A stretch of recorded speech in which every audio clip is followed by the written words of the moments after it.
આજથી નવતપાનો પ્રારંભ। આ સમય દરમિયાન ઝાડ છોડ વાવવાની પરંપરા છે। આ કાર્યોથી મળતું પુણ્ય ક્યારેય નષ્ટ થતું નથી। 25 મે એટલે કે આજથી નવતપાનો પ્રારંભ થયો છે, જે 3 જૂન સુધી રહેશે।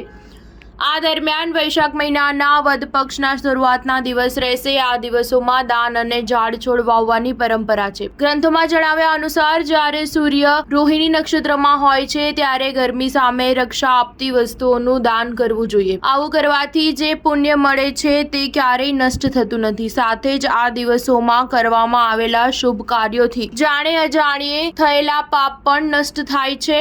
આ સમયગાળા દરમિયાન ઝાડ છોડ વાવવાથી ક્યારેય નષ્ટ ન થતું પુણ્ય મળે છે। નવતપા દરમિયાન ઝાડ છોડમાં પાણી પીવડાવવાથી દેવતાઓ અને પિતૃઓ પ્રસન્ન થાય છે। સાથે જ ગ્રહોના અશુભ ફળમાં પણ ઘટાડો થાય છે। ગરુડ, પદ્મ અને સ્કંદ પુરાણ સાથે જ પરંપરાઓ પ્રમાણે નવતપામાં જરૂરિયાતમંદ લોકોને દાન કરવાથી અનેક ગણું પુણ્ય મળે છે। કેમ કે નવતપા વૈશાખ મહિના દરમિયાન આવે છે। આ સમયગાળા દરમિયાન અનાજ, જળ, કપડાં, છત્રી અને બૂટ ચંપલનું દાન કરવાની પરંપરા છે। નવતપામાં ગરમી વધી જવાથી શરીરમાં પાણી ઘટી જવાનો ભય રહે છે, એટલે આ દિવસોમાં જરૂરિયાતમંદ લોકોને ઠંડક આપતી વસ્તુઓ દાન કરવાની પરંપરા છે। આવું કરવાથી પુણ્ય મળે છે। નવતપા દરમિયાન આંબો, નારિયેળ, ગંગાજળ, દહીં, પાણીથી ભરેલું માટીનું માટલું, સફેદ કપડાં અને છત્રી દાન કરવી જોઈએ। સ્ટાર ન્યૂઝ 7 હંમેશા સચ્ચાઈની સાથે।